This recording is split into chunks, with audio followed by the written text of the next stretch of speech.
বাংলাদেশ জামাত ইসলামী বরিশাল মহানগর উদ্যোগে আয়োজিত তেল, গ্যাস, বিদ্যুৎ সহ নিত্য প্রয়োজনীয় দ্রব্য মূল্যের বৃদ্ধির প্রতিবাদে আজকের এই বিক্ষোভ সমাবেশ ও মিছিল কেন্দ্র ঘোষিত এই কর্মসূচিতে উপস্থিত বাংলাদেশ জামাত ইসলামীর বরিশাল মহানগরীর সম্মানিত আমির মাওলানা জহিরুদ্দিন মোহাম্মদ বাবর, উপস্থিত রয়েছেন নায়েবে আমির প্রফেসর মাহমুদ হোসেন দুলাল সহ অন্যান্য নেতৃবৃন্দ,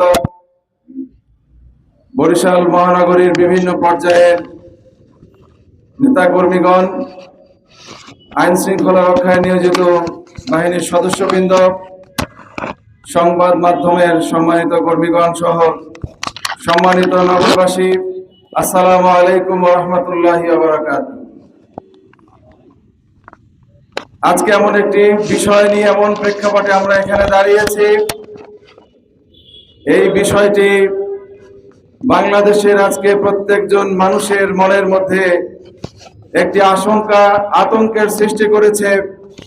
যেভাবে তেল, গ্যাস, বিদ্যুৎ সহ নানান ধরনের দ্রব্যমূল্য অযৌক্তিকভাবে বাড়ানো হচ্ছে, এই অযৌক্তিক মূল্য বৃদ্ধির বিপরীতে আমাদের দেশের মানুষের আয় বাড়েনি। আমরা দেখতে পাচ্ছি বিদেশি বা যুদ্ধ পরিস্থিতির দোহাই দিয়ে এক দফা তেল, গ্যাসের দাম অযৌক্তিকভাবে বৃদ্ধি করা হয়েছিল এবং সেই বৃদ্ধির পর আবার কিছুটা কমিয়ে বাহবা কুড়ানোর একটি অপচেষ্টা করা হচ্ছে। আমরা প্রশ্ন রাখতে চাই, 1200 থেকে 1300 টাকার গ্যাস প্রায় 2000 বা তার চেয়েও বেশি দামে মানুষ কিনেছে, এখন 55 টাকা কমিয়ে যে বাহবা কুড়ানোর চেষ্টা করা হচ্ছে, মাঝখানে যে 650 টাকা বেড়ে গেল, এই 600 টাকার সুবিধাভোগী কারা? জনগণের পকেট কেটে এই 600 টাকা কার পকেটে ঢুকবে আমরা এই দেশবাসী জানতে চাই।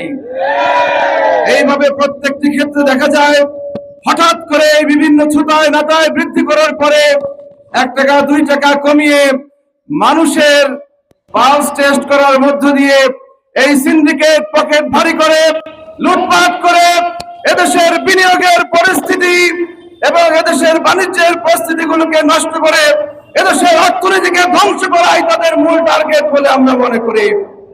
সংগ্রামী উপস্থিতি, দেখা যাচ্ছে এই যে বিদ্যুৎ বিল বৃদ্ধি করা হলো, গবেষকরা বলছেন বিগত 2 যুগের ইতিহাসে এত বিদ্যুৎ বিল কোন সরকারের আমলে বৃদ্ধি হয়নি। এখানে বুদ্ধিজীবীগণ বলছেন, অর্থনীতিবিদগণ বলছেন, এই বৃদ্ধির ক্ষেত্রে যৌক্তিকতা কিছু থাকলেও সেটি অন্যভাবে পোষানোর সুযোগ ছিল, সেটি সিস্টেম লস দূর করার মাধ্যমে। কারণ সিস্টেম লস বলতে এখানে অফিসিয়াল ভাষায় বোঝানো হয় দুর্নীতি। বলা হচ্ছে যে 13 থেকে 14% দুর্নীতি হয় বিদ্যুৎ খাতে।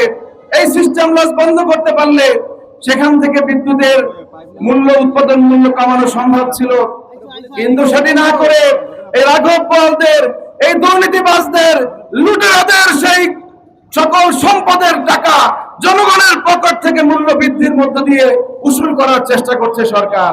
সংগ্রামী উপস্থিতির জন্য আমরা বলতে চাই, বারবার আমাদেরকে এই দাবি দেওয়া নিয়ে রাস্তায় আসতে হয়।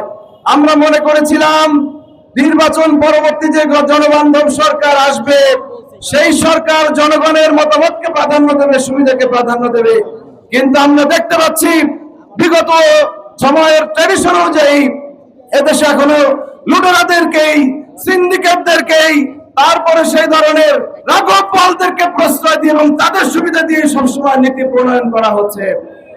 আমরা আজকে বরিশাল মহানগরী জামাত ইসলামের পক্ষ থেকে এই বিষয়ে এই সিদ্ধান্তের তীব্র নিন্দা এবং প্রতিবাদ জানাই।